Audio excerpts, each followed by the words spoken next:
Hey everybody, my name is Alyssa. I am 33 years old and I am documenting my financial journey here on YouTube. And today I wanted to make this video to go over my 2023 financial accomplishments as well as go over my goals for 2024. But before I do that, I wanted to start from the very beginning and give a little bit more context as to why 2023 was so pivotal for me. So this is Mint. This is where I was tracking my net worth since I made an account in 2013. I was 23 years old at the time and I was attending community college while working a full-time job for about $12 an hour. I also had a car debt at this time. So as you can see, I was several $1,000s in debt. And what I would do is I would pay my college tuition, and at the end of the year, when I would get a big tax refund, I would put all or most of that towards my credit card and pay it down a little bit and rinse and repeat the next year. I would pay my tuition again, wait till tax time, pay it down a little bit. And that went until 2016. For whatever reason, I decided I wanted to be debt-free and become an adult. It wasn't that much of a debt anyway, so I picked up a side hustle and made a few $1,000s and put every penny towards my credit card and aggressively paid off my car, and I became debt-free in 2016. So at this point, I thought I basically made it as an adult. I thought being debt-free was the key to building wealth and that I would just be able to sit back and relax and watch the money pile up in my bank account. So I had no education whatsoever about investing or what even retirement was, or the fact that I should be setting money aside for myself for retirement. I basically thought investing in the stock market was just gambling and that you could only build wealth by being super lucky and picking the correct stock of a company that eventually became the next Facebook or something. So needless to say, I was putting my money in the wrong places. I didn't have any retirement accounts. I only had an Acorns brokerage account, so that would invest my spare change, and I also set up some small recurring investments like $50 to $100 a week or something like that. But I didn't realize at the time that Acorns was just investing into low-cost ETFs that track the whole stock market. I thought their robo-advisor was literally picking single stock for me and just doing a better job than I would be able to do. But besides that, I invested in some silver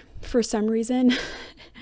And I still have that silver to this day. It's no longer the value that I bought it at. And then I also bought some Bitcoin, a lot more Bitcoin than I should have. But I was trying to put my money in the right place, but obviously I had very little financial literacy. So that's pretty much the story until about 2020. I had that Acorns account and my little bit of silver and a little bit of Bitcoin. And so that's as much as my net worth grew until about 2020. So at this point, I was about to turn 30, and obviously COVID happened and the stock market took a big hit. And I remember watching a YouTube video during this time, and the sponsor of that video was Betterment.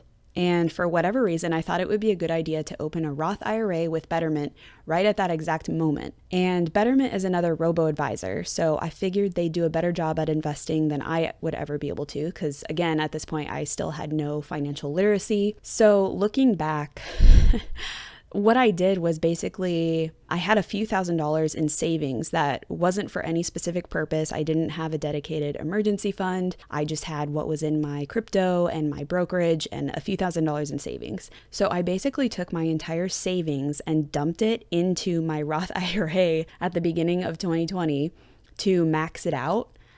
I have no idea why I did this. Luckily, I didn't end up losing my job or needing that emergency fund for any reason. And luckily, also the stock market ended up skyrocketing back to even higher than it was before. So I really lucked out because I ended up making about 30% gains on that original investment. Like I lucked out that it turned out the way that it did. So then after that, I was still investing a little bit into crypto, and I was continuing to max out my Roth IRA each year. And I was still investing a little bit into my Acorns brokerage account. And I still didn't understand that I should have a little bit more cash savings, or that I should probably putting a little bit more into investments, especially since I hadn't been investing pretty much at all in my 20s. So that's basically the story until 2023. So now we fast forward to 2023. At the beginning of 2023, I'd been living with my parents for a year at this point after going through a breakup, and I moved in with them to save money on rent since I needed to finish out a lease with my now ex-boyfriend. But once that lease ended, I remember feeling really shocked that I wasn't seeing my net worth continuing to increase. I had gotten a pretty significant raise at work, and I just didn't understand why I still felt like I wasn't saving any money after not paying any rent and after this huge increase of income at work. The only money that I saved was when I would have an extra paycheck every 3 months since I get paid weekly. So after those extra paycheck weeks, I'd notice an extra $1,000 or so in my checking account and I would move it over to savings. And I didn't even realize why this happened. I thought this was just like my money accumulating as it should, but just not as fast as it should be. So I would move it over to my savings account with no real purpose. So March of 2023, this is when I found the personal finance community on YouTube, and I immediately audited my own finances once I became a little bit financially literate from certain YouTubers, and I was able to see all of the mistakes that I was making. I started budgeting and I started shoveling money into my retirement to try to make up for my 20s when I hadn't really been setting much money aside at all. So we can see here, so at the beginning of 2023, my net worth here should have been, this is wrong. This was actually including $8,000 for my car. So at the beginning of 2023, my net worth was about $46,000. And then this dip, ignore these dips here. These are actually when I was moving accounts around and then I forgot to like update Mint to connect my new accounts. So this was when I opened the Roth IRA and I just forgot to connect it. And then this was again when I think I had to reconnect Acorns or something and it just kind of broke this. So just ignore that. But yeah, so I went from that roughly $46,000 I said to at the end of December, sorry, Mint is a little, okay, to $102,000 at the end of 2023. So I just wanted to share a little bit more of my story here to show that I was not good with money at all. It took a long time to get to where I am today. And I also want to put a huge disclaimer on the fact that I have been living with my parents for the last 2 years now. And I'm so blessed that they do not charge me rent. And they are very gracious with allowing me to eat a lot of their groceries, and in exchange, I obviously help out around the house all the time, and they have pets that I care for when they go out of town, and I'm not being a complete leech, but they are offering me their home very graciously, and I'm so thankful that I was able to make so much progress this year, because this would not have happened had I not been able to live with my parents during this time. So let's go over to my 2023 recap. Okay, so let's go over my 2023 financial recap.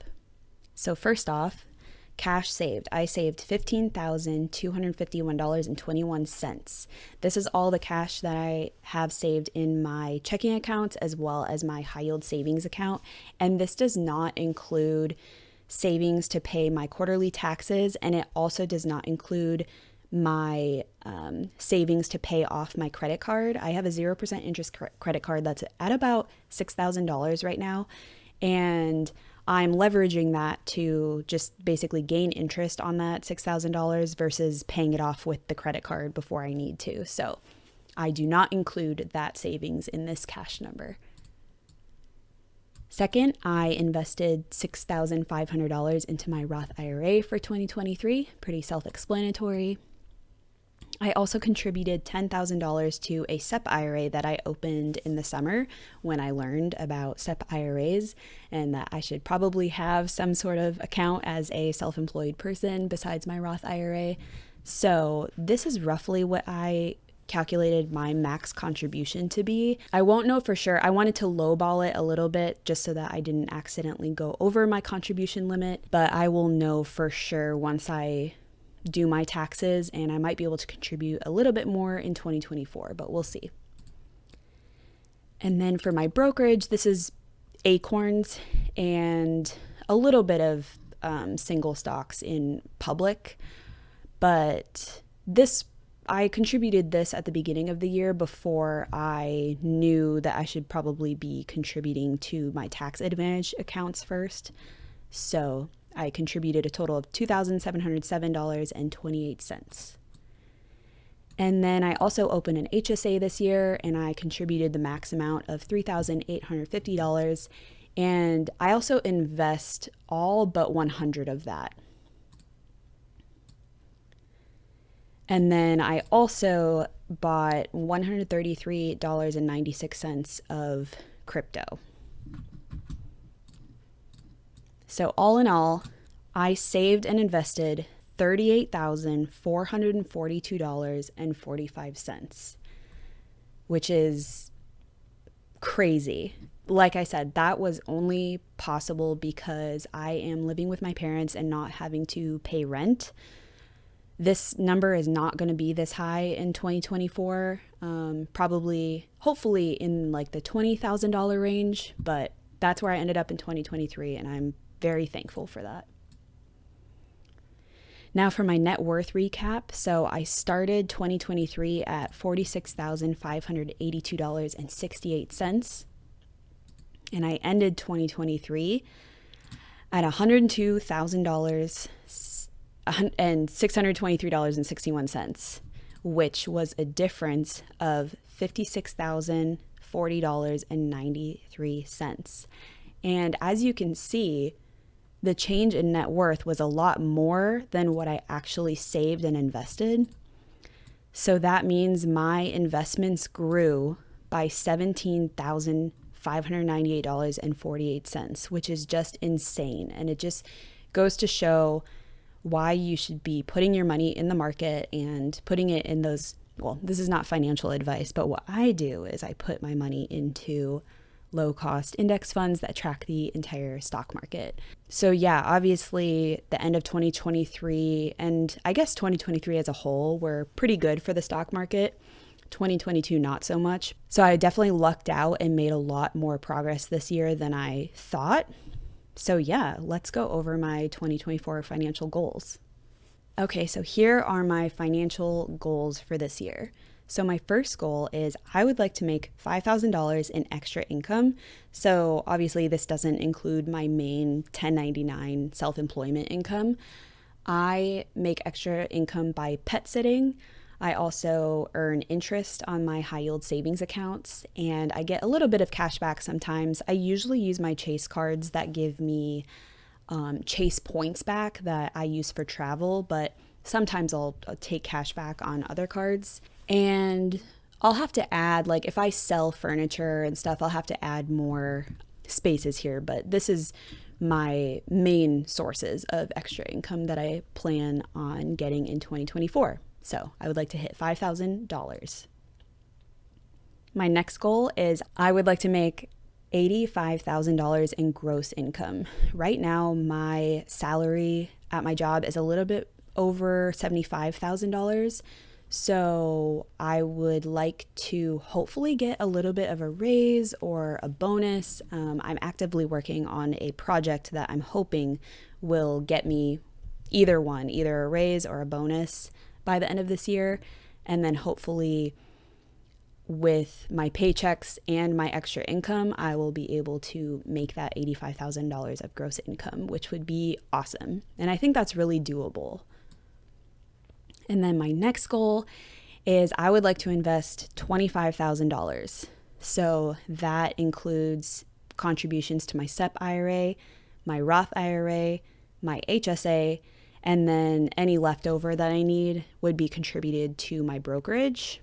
So just to give you an idea here, let's say I contribute $10,000 to my SEP IRA, and then $7,000 is the limit for Roths this year.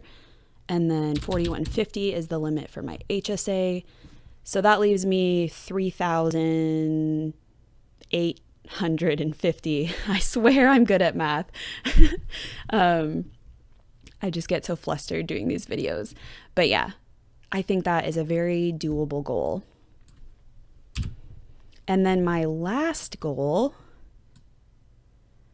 I would like to hit a total of $100,000 invested.